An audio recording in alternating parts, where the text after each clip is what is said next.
Oke, aku lagi mau ngomongin nih soal investasi. Nah, investasi itu apa aja sih bentuknya dan kira-kira apa sih yang cocok buat kalian atau yang aman nih buat kalian?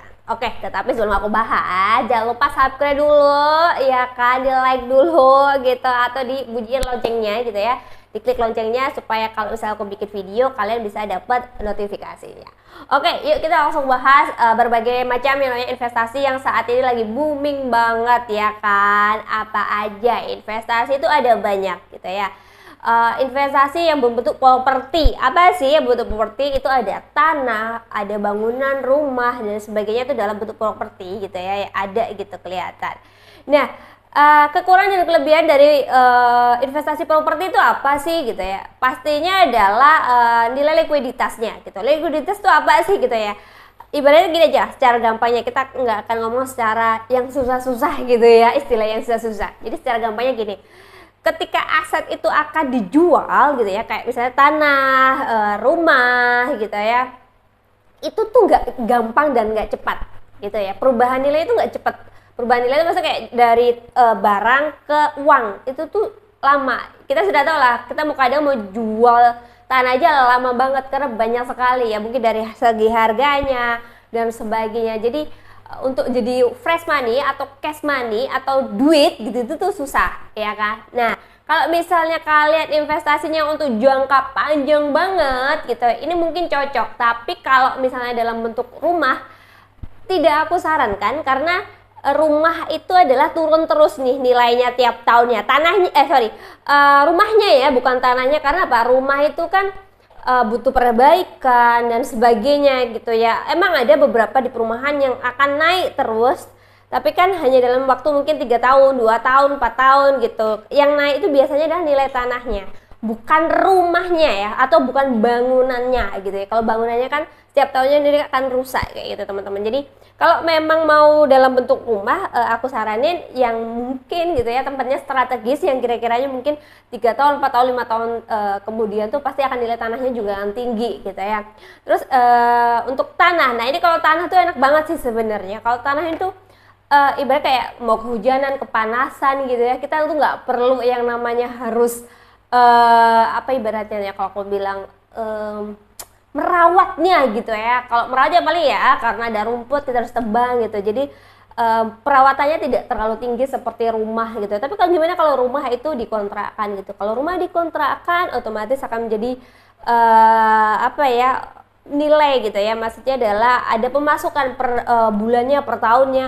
It's okay, kalian bisa cek aja. Kalian harus kalkulasikan bagaimana sih gitu nilai yang di apa, nilai kontraknya gitu kan, apakah bisa mengcover semuanya dan sebagainya gitu aja sih. Terus apalagi sih investasinya, ada yang lagi ini juga adalah saham, kayak surat berharga negara, SBN dan sebagainya. Kan kalau menurutku nih bagi pemula ini cocok sekali gitu, karena saham ini dia lebih safe, dalam arti lebih apa ya, lebih aman gitu. Nilai kerugiannya tidak akan terlalu tinggi kalau kalian tahu di mana kalian harus membeli sahamnya gitu ya. Terus saham yang ini tuh apa biasanya sih, kalau untuk pemula aku saranin untuk bank-bank seperti kayak BCA, BRI, BNI gitu ya. Tapi balik lagi kalian harus cek dulu nih teman-teman gitu ya, laporan keuangannya seperti apa. Tapi kalau aku saranin sih kayak BCA, BNI itu is okay. Tapi belinya ketika lagi turun ya, karena memang ada beberapa produk saham gitu ya, nilai harga saham yang overpriced sebenarnya gitu. Jadi sebelum kalian beli saham, kalian cek dulu gitu. Tapi kenapa tadi disarankan untuk saham? Karena memang resikonya lebih kecil teman-teman kalau masalah saham gitu ya. Karena saham itu kan kalian bisa double gitu, dapat dividennya kalau kalian tidak jual, atau kalian bisa jual beli kan dapat labanya gitu ya. Jadi kalian bisa dapat dua sebenarnya. Nah kalau misalnya kalian mau main aman ya udah nunggu aja dividen gitu ya. Dividen itu apa ya, laba yang dibagikan sebuah perusahaan gitu. Biasanya setahun sekali atau 2 tahun sekali, nunggu RUPS gitu. Terus apa lagi gitu ya, investasi yang selanjutnya adalah emas gitu. Nah emas ini kan kita tahu lah fluktuatif lah. Emang emas yang bisa diinvestasikan tuh yang seperti apa sih gitu ya pertanyaannya. semua dalam bentuk emas menurutku pribadi gitu. Perhiasan bisa, tapi memang kalau emas ini balik lagi dia jangkanya panjang, tidak jangka pendek. Kalau saham kamu bisa jangka pendek karena kamu bisa jual kapan saja gitu ya, harganya kan bisa naik turunnya tuh cepet, sehari 2 hari tuh naik. Sama sebenarnya emas juga naik turunnya cepet gitu ya, tetapi tidak terlalu tinggi kayak saham gitu. Kalian juga nggak ada dividen setiap tahun, yang ada adalah selisih harga beli ke harga jual kalau emas gitu ya.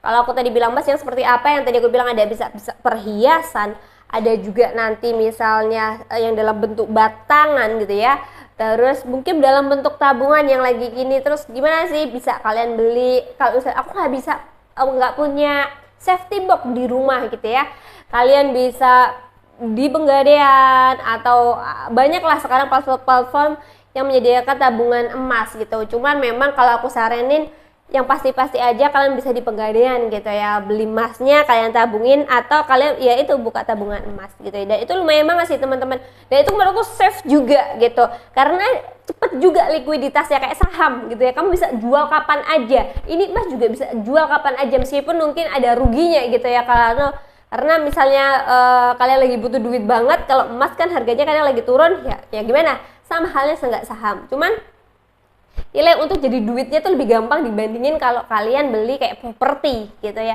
Tapi kalau memang uang kalian tuh lebih banyak gitu ya nggak apa-apa, kalian bisa bagi-bagi, kalian investasi di properti, kalian investasi di saham, kalian investasi di emas. Terus selanjutnya adalah yang sekarang lagi banget booming banget, itu adalah kripto. Nah, tapi kripto ini bagaimana kalau buat pemula? Kalau buat pemula is oke kalau kalian belum punya tanggungan menurutku. Tapi kalau kalian sudah punya tanggungan dan kalian tidak punya uang dingin tuh apa sih? Uang dingin tuh uang yang kalau misalnya itu hilang, kalian tuh tidak berpengaruh pada kehidupan kalian gitu ya. Ibaratnya seperti itu sih secara gampangnya gitu ya. Jadi ada uang itu dan tidak ada itu tidak berasa. Kenapa? Karena kalau misalnya kalian pakai uang produktif apa ya? Uang yang misalnya buat kamu makan, buat kamu belajar, buat kamu apa, kamu pakai, terus itu hilang, itu akan sangat berdampak dengan kehidupan kalian, yang ada akhirnya kalian bisa pinjam dan sebagainya, itu menjadi melilit utang. Bukannya kita pengen investasi, pengen untung, tapi justru bikin kita tambah susah gitu ya. Menurutku sih itu, kalau kita mau bermain safe atau kita bermain aman. Tapi kalau kalian tipe orang yang bisa bermain resiko tinggi, is okay, terserah kalian, balik lagi gitu, up to you. Karena yang namanya investasi itu cocok-cocokan juga. Kalau aku misalnya aku cocok emas, aku cocok saham, aku cocok properti, is okay, nggak masalah gitu, nggak ada yang salah gitu. Tapi prioritas mana yang kalian butuhkan? Yang big risk gitu ya, tapi dapatnya juga gede, atau yang aman aja deh, dikit-dikit tapi aku aman gitu, aku nggak kehilangan duit. Kayak gitu sih teman-teman. Karena kalau kripto ini gitu ya, risikonya tinggi. Apalagi kalau kalian belum tahu cara mainnya, belum tahu bener-bener bagaimana permainan kripto seperti apa gitu ya. Kalau aku saranin kalau memang bagi pemula ya saham aja dulu gitu, atau emas gitu sih teman-teman. Kalau misalnya kalian mau tanya-tanya lebih lanjut, boleh banget komen-komen di bawah, atau mau misalnya discuss juga boleh banget komen-komen di bawah. Thank you udah tonton video ini sampai selesai ya kan. Bye bye and see ya.